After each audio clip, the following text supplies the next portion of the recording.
Vegito versus Gogeta, a controversial 1v1. Well, It was controversial at one point, but now it's a pretty one-sided debate, unfortunately. if you're still not aware how, then I'm simply going to tell you how.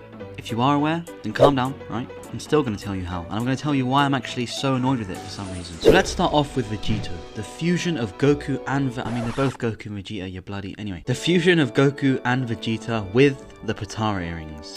Now initially, this fusion was actually goated. I mean, when Vegito was introduced in the Buu saga, he was just a menace, which actually reminds me of the edit I made on him not too long ago. So if you was to ask me who I actually prefer between Vegito and Gogeta, I mean, I do really like both, but I would have to say Vegito just because he's like really entertaining. So anyway, initially, when you fuse with the Potara earrings, it was supposed to be permanent, you know? Elder Kai literally said that. Then I think they quickly covered this up and mentioned that it's only permanent if it's with a Supreme Kai, and if it's not, then it would only last an hour. Another important detail that the Potara earrings entail is that they are actually stronger. I mean, I've actually always said this before, but people didn't seem to believe me, but the Potara earrings are used by the Supreme Kais, by the beings above mortals, so when used, they actually add additional power, and it's quite a significant amount, which was confirmed by Elder Kai himself. It was also actually confirmed by Vardos in the Tournament of Power. So you may be thinking, wow, it lasts an hour? It's not permanent? It adds more power? This is perfect! No.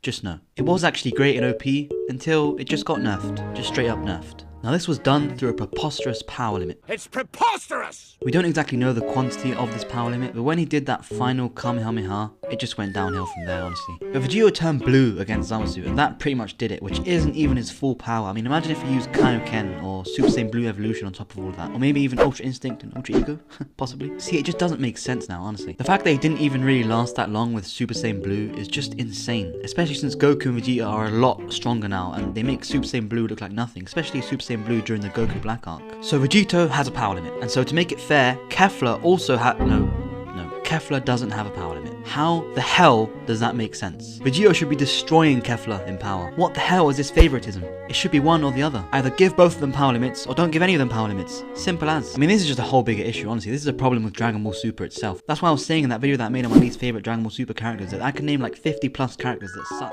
I tell you what, Dragon Ball Super actually has a lot of just crap characters. I mean, I could honestly make a list of 50 plus characters in Dragon Ball Super that suck. Because there are stupid things like this which just put me off. Like this makes me just hate Kefla. I mean, I never liked her, but now I just can't be arsed watching that crap. Now, as I was saying before, which I'm sure you guys all know, but Vegito was a full-on menace when fighting Buu. I mean, he just straight up bullied him, like literally, it was so funny to watch. I mean, the same thing happened when he returned and fought Zamasu, like it was just so sick, he just took the mick out of him, and it's just a shame that he got nerfed because he's too OP. And that is why I'm actually just so annoyed with this topic and what they've done with Vegito as a whole. Because now, summoning him is basically just futile, even though he's a gem to have on screen and on the scene fighting. He is great, and that actually just is his personality. I mean, his personality is authentic, because when Goku and Vegeta fuse, a new entity comes out of the two components. Now this actually applies to Gogeta as well, but many people are naive and they don't realize that out of the two Saiyans, a new being is formed. So it's not half Goku and half Vegeta, or more one or the other. It's a new person, you know? It's not like Eddie Brock and Venom, you know? Goku and Vegeta aren't symbiotes or anything when they fuse. It's a new person. However, they do have characteristics of Goku and Vegeta, you know? Vegeta is cocky and cheerful and just chilled out, which is similar to Goku. And Gogeta is just the opposite, where he's just quiet and reserved. He doesn't mess around and he just gets the job done, which is similar to Vegeta. So now, we've spoken about Vegito and the issues that are with him. So let's move on to Gogeta. Gogeta is the fusion of Goku and well, obviously it's Goku and Vegeta. Alright, not again. So Gogeta is the fusion of Goku and Vegeta with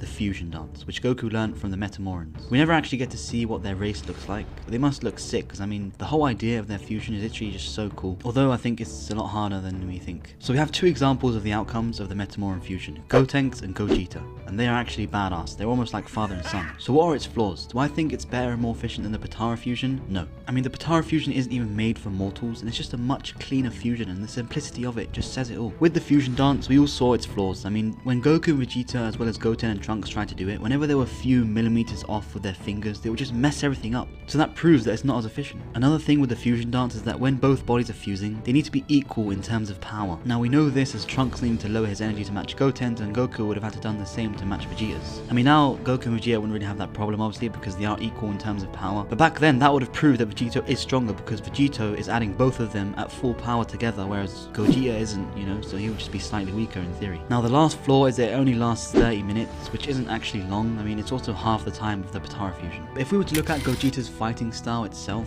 then he is actually more efficient than Vegeta, I have to be honest. I mean, this really just comes down to their personalities, and Gogeta doesn't muck around. It's a bit annoying with Gogeta actually, because his first appearance was in Fusion Reborn, but it's not canon, so it's a bit pointless counting it. I honestly don't know why it's not canon. It really doesn't make sense to me. me, especially since in total he's had 3 appearances, 2 of those not being canon. Which would mean that his first appearance is in the Dragon Ball Super Broly film, and that is just stupid, honestly. I don't know why they didn't just introduce him in Dragon Ball Z and make it part of the main storyline, but anyway, that's that. So in the Dragon Ball Super film, counting that as his first appearance, to be honest, I'm not complaining. Gogeta was sick in the film. He came through, casually belittled Frieza, and then finished off Broly with ease with that Kamehameha. Well, technically he didn't, but we all know he would have if it wasn't for the sake of the plot. He also then just casually stops Frieza from killing Chilai, which was also sick. Now they both are really cool. They both have their individual authentic techniques. For example, Gogeta having his Stardust Breaker and Vegito having his Spirit Sword.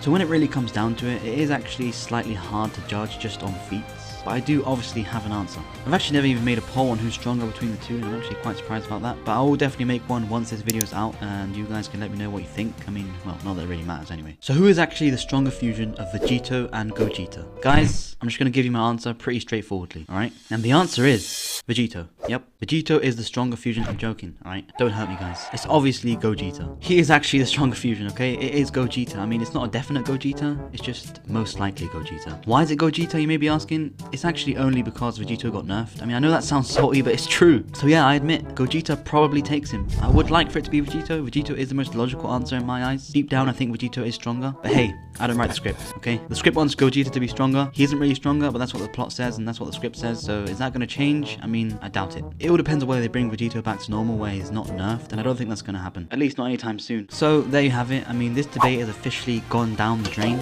I've ended the Vegito versus Gogeta debate. Well, I'm sure someone else ended it before this video. I mean, I've honestly not watched any videos on this debate, but I know that there are a lot of videos on it. And I'm sure they've just said what I said or something along those lines, so yeah. I mean, to be honest, I doubt it's a hot topic anymore. Honestly, I don't even care. They're like the same thing, same crap.